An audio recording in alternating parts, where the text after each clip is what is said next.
everyone, to our latest C3UG video. I'm Gray Makers from Brightech Systems in Vancouver. Gordon? And I am Gordon Hegfield from HCL in Amherst, New Hampshire. Colin? Colin Breckles with Castlebreck in Ontario, Canada. Heiko? Heiko from Harbour Lights Software Development in Halifax. So today, another quarter done, another couple of months passed, and we have a new release of the AppDev Pack.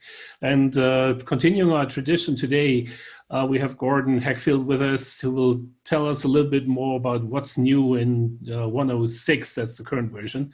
So just in case Colin wants to hold up his paperwork in front of him. If not, there we go. So Gordon, over to you. Just take it away from here. Okay, all right. So let me share my screen here. And there we go. All right, so I am Gordon Hegfield. I am a senior software developer on the AppDev team at HCL. I write a bunch of the code that we're going to talk about today. So first up is the agenda, which is a few things that we've added. One is the updated doc for Java APIs. So there's samples and API references that are with the other AppDevPack documentation. So you have that in addition to the Java doc that comes with the Java API. And then we've actually basically come up to a feature parity with the DominoDB JavaScript API. So now we have a rich text agent and act as user support for Java. So we'll look at some sample code there. We've added some additional OAuth scopes for the calendar API, which give you a little more control over who can access calendar data. And then we've added an export DXL function to the Node.js API. We've also removed support for v10.01 Fixpack 5. And finally, we've changed the gRPC client library to be a pure JavaScript library. So maybe issues you might have had getting the DominoDB API to work should actually disappear. So first off, the documentation for the Java API. So I'm going to switch over the browser. So now we've basically divided the documentation into the Node.js section and the Java section, and we've got specific sections for each of the more advanced things you might want to do with the Java API with sample code that you should be able to mostly copy and paste into your code and have it just work. So that's there's a lot of work went into that. And then the API parity is, so first of all, the rich text API. So with Java, I mean, Java API just looks different than Node.js. So essentially the way this is going to work is you have a streaming API that's you essentially return this thing called a rich text manager, and essentially go into a loop that essentially reads chunks of data from the stream, and you can, like this sample shows, basically write it to a file. So this is analogous to what the Node.js code does. It's raw CD records at this point, and there's no ability in this case to do any sort of manipulation of the rich text, but it does essentially do input output with full fidelity of Domino rich text data. So there's that, and actually one thing about this is that for the adventurous who might want to try this out, the Limbix data in this rich text field, or this rich text field that comes out of this API, is actually should actually be able to be parsed with the ICU4J library that's publicly available. I haven't tried it, but if you're adventurous, it may be something that the more motivated want to try. So just a little tip there. Now, the agent run API is pretty simple. It's pretty much like the Java, or the JavaScript one. Let me get there. And not sure where it went. There it is, use agent. All right, so the use agent, essentially, the idea is very simple. There's really no arguments other than the agent name, but you say, you get the client here, which is really a database class. You say use agent. You pass in the options you want and say agent run, which is pretty much like the Node.js one. So a pretty simple way to run agents on the server, and pretty handy. And finally, the act as user, and that's maybe hidden away a little different in a different place. This is where the Java API is definitely different than the JavaScript one. So you have all these different optional arguments, and in this case, there's a class called optional access token. So you will essentially get your access token through some client API that's to be determined. It says we don't actually recommend one at this point, but once you get the access token from the IAM server, you basically pass it into an API like create documents, and that will allow you to act as the user that's associated with this access token. So that functionality is now there and available. Okay, so moving on. Calendar API scopes. So the way the current calendar API OAuth code works is that whenever you specify calendar access with IAM, you get access, or the token bearer, the entity that has the token, has access to every calendar that's associated with the user that's in the token, which may be broader than people want in many cases. So what this new API scope does is allow both the IAM administrator and the coder to decide which kind of access the user is going to grant to the application that's asking for access. So this shows up in a couple places. It shows up in the Scopes tab in the IAM application, and it shows up whenever you are prompted to actually accept the delegation of scopes. So let me show you that. I actually have a little demo for that, because I get a lot of questions about this. So first of all, over here in the IAM, it logged me out 1 second.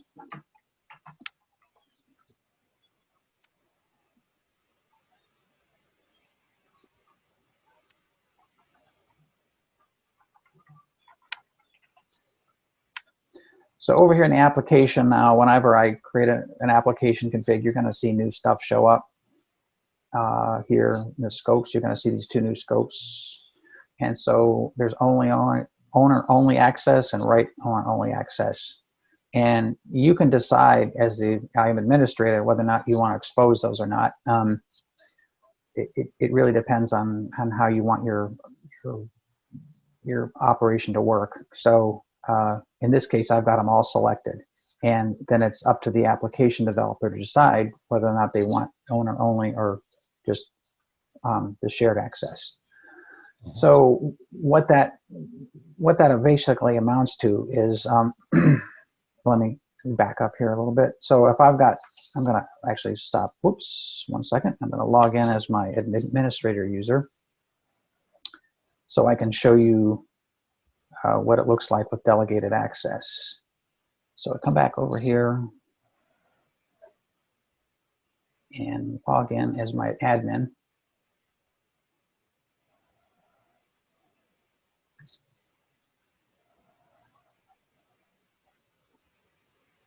I think.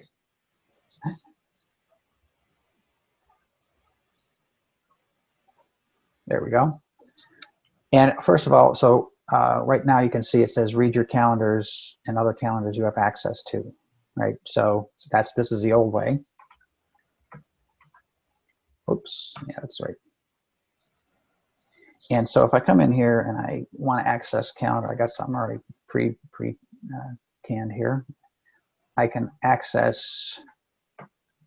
So here I'm accessing a calendar that for a different user. First, it's basically another test user, and you can see right here that I can access as the administrator and someone in the ACL. I can access that user's calendar events. Now, if I go back out and change that, what I have to do is go over here. So where this shows up is in the auth code flow. If I change this, so people are probably familiar with the sample application, which is called the authorization code flow sample. This controls what this little sample app asks for in terms of scopes, and you can see that in the authorization request. So if I restart this, and now it's started, and I go over here, and let's log in again, and I'm gonna actually bring up the developer tools because I want to see code. And let's come in here.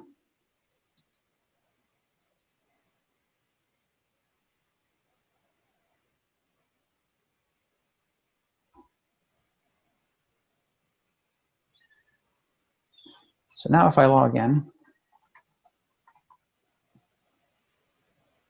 now I still will have access to my own mail file, but if I try to access, so first I'll try to access the other user's mail file, and you should get a 403.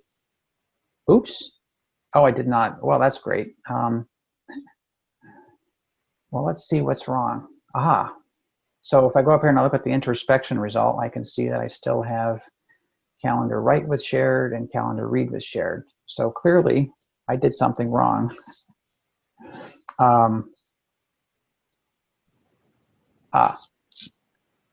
Is that file saved?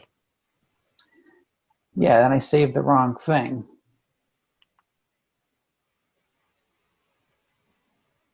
All right, so much for my demos. Well, here you go. Owner only. Make these scopes owner only.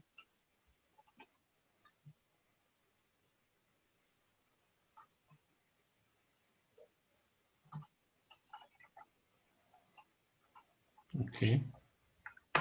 So now that causes the application to ask for different scopes, and this is just a little sample, so I've got to restart it. So start over.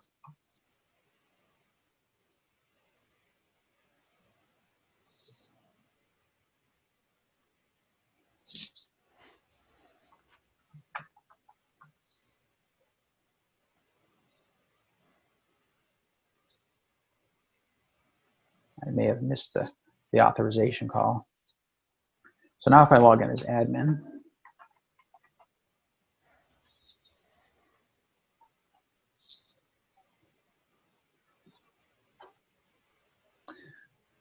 so now you can see it, the scopes that come up here in the introspection result are owner only and write owner only. And now when I go to ask for someone else's calendar, I should get forbidden.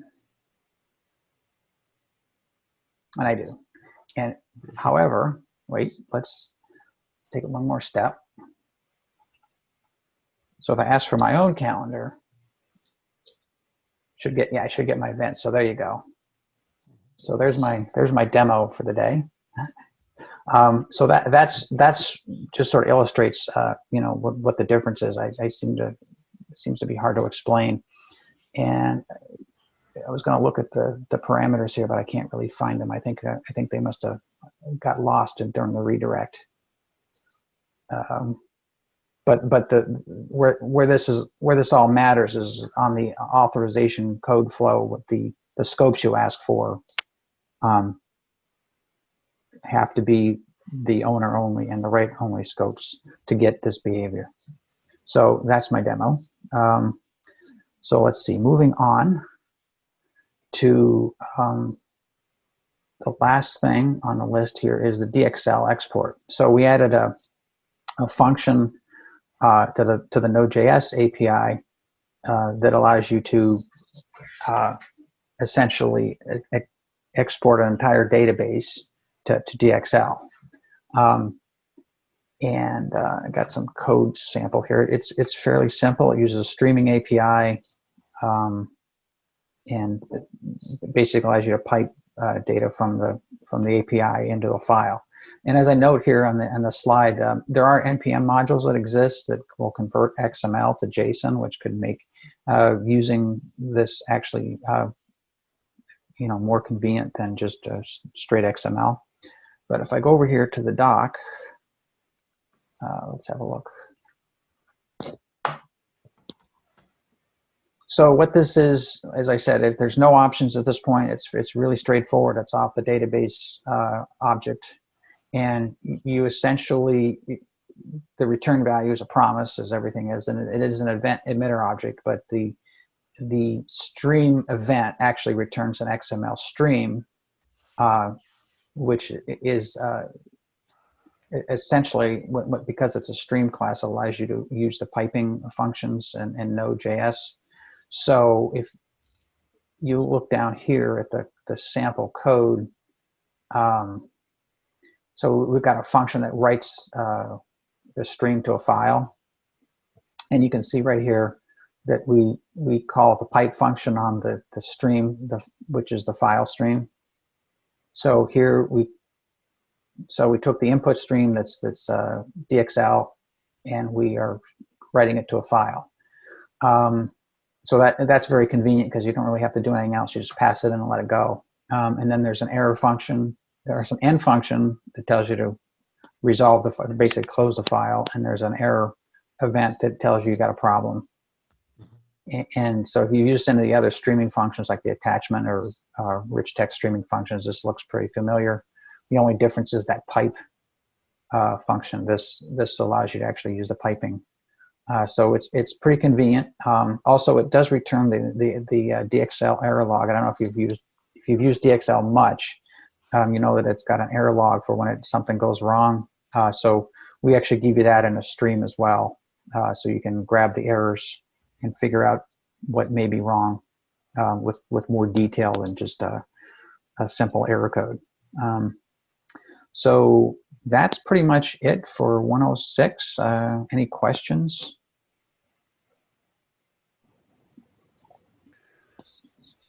So is the DXL export then one of the first incarnations of maybe something that we see further down the road that goes into more design-oriented features in the AppDev Pack? I would think so. I mean, it seems like the next logical thing to get working would be things that provide sort of deeper access to the Notes API. I don't have any specific commitments on that, but that's certainly the logical next step for adding features to this to these APIs. Not a question, but just a comment. Even the read-only API is awesome to have in Node. That's really useful. Okay, good. Definitely see us using it.